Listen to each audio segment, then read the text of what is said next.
بسم اللہ الرحمن الرحیم۔ اسلام جیسے آیا، اسلام کا جب سورج نکلا، اسلام کا جھنڈا پھیلا، ہندوستان میں مسلمان آئے، تاجروں کی شکل میں آئے، اسلام پھیلتا گیا تو بدھ مذہب جیسے ہندو مذہب ختم ہو گیا ویسے بدھ مذہب ختم ہوتا گیا میرے دوستوں، اور لوگ بڑی تعداد میں مسلمان ہوتے رہے۔ جو لوگ بدھ تھے مسلمان ہو گئے بڑی تعداد میں، ایک دن میں 50 ہزار لوگوں نے اسلام قبول کیا میرے دوستوں۔ ہندوستان میں 50 ہزار لوگوں نے، شمال میں 20 ہزار 30 ہزار لوگ اسلام قبول کرتے گئے جو بدھی تھے، اور اس کے بعد اسلام تیزی سے پھیلتا گیا، برما میں داخل ہو گیا، چین میں داخل ہوا، جاپان میں داخل ہوا، بڑی تعداد میں لوگ مسلمان ہو گئے۔ تو ان کو آج تک یہ حسد ہے، یہ حقد ہے، یہ بغض، یہ کینہ ہے کہ مسلمان جب آئے، اسلام جب پھیلا، ان کے مذہب ختم کر دیے گئے، بیکار ہو گئے، کوئی فائدہ نہیں، ختم ہو گئے، ان کی تعداد کم ہو گئی۔ یہ دشمنی ہے میرے دوستوں، یہ حسد، یہ حقد ہے، یہ ہمیشہ سے مسلمانوں پر دکھاتے آئے ہیں، یہ ایک چیز کی وجہ سے ہمیشہ سے مسلمانوں پر ظلم ڈھاتے آئے۔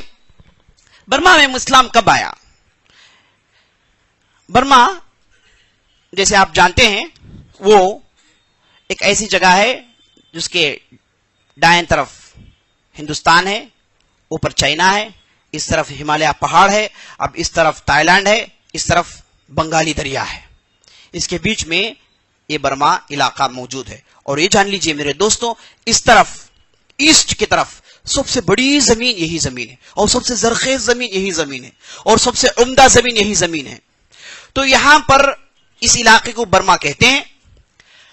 کہا جاتا ہے کہ ایک صحابی جن کا نام وقاص بن مالک تھا، وقاص بن مالک رضی اللہ عنہ ایک صحابی تھے جو تاجر تھے، تجارت کے لیے وہ اپنے لوگوں کو لے کر چائنا جا رہے تھے، تو راستے میں ان کی کشتی طوفان کے حوالے ہو گئی، طوفان کے حوالے ہوئی، پریشانی ہوئی کشتی، اور اس کے بعد ٹکرا کر کشتی اس کی ٹوٹ گئی ان کی، اور اترے ایک گاؤں میں جس کا نام تھا رحمبی، گاؤں کا نام رحمبی، اس گاؤں میں اتر کر وہاں انہوں نے چند دنوں کے لیے سکونت اختیار کیا، چند دنوں کے لیے رہ گئے۔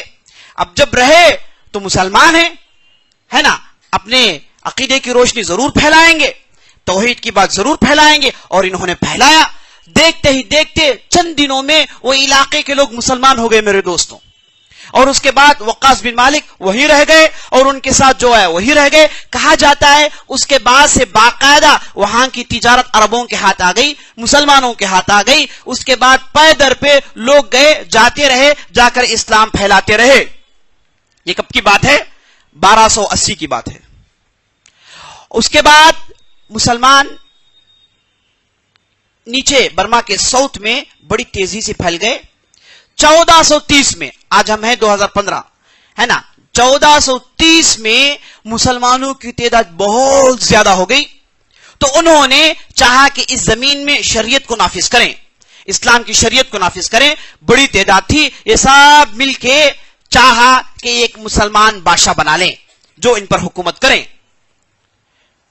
تو واقعی ان لوگوں نے ایک آدمی کو چنا جن کا نام تھا سلیمان شاہ۔ تھوڑا آگے آ جائیں، سلیمان شاہ ایک صاحب تھے جن کو چنا گیا، جو انتہائی پرہیزگار متقی آدمی تھے، یہ مسلمانوں کے بادشاہ قرار دیے گئے۔ برما کے ساؤتھ میں ایک بستی بنائی گئی جس کا نام رکھا گیا آراکان، یہ برما کے ساؤتھ میں پڑتا ہے میرے دوستوں۔ تو یہ مستقل بستی تھی، برما اور اس بستی سے کوئی تعلق نہیں، یہ مسلمانوں کی جگہ تھی، مسلمان یہاں حکومت کرتے تھے۔ 1430 سے لے کر 1780 تک مسلمان حکومت کیے، 1430 سے لے کر 1780، تقریباً 350 سال مسلمانوں کی حکومت رہی، اور کہا جاتا ہے یہ 350 سال میں 40 پر 8 مسلمان بادشاہ آئے، اور 350 سال تک مضبوط حکومت یہاں پر چلتی رہی، اور یہاں اسلام کا بیس رہا۔ سارے برما میں نہیں، ساؤتھ میں ایک بستی بنی، ایک علاقہ بنا، جیسے ہندوستان میں نیپال ہے ویسے برما کے ساؤتھ میں ایک بستی بنی جس کا نام آراکان رکھا گیا، جو خالص مسلمانوں کی ہے میرے دوستوں، جو خالص مسلمانوں کی ہے۔ مسلمانوں نے اسے بنایا، 350 سال تک حکومت رہی، تقریباً 40 پر 8 مسلمان بادشاہ جو ادھر باقاعدہ حکومت کیے۔ جو 1430 سے لے کر 1780 تک بڑے امن کا دور تھا،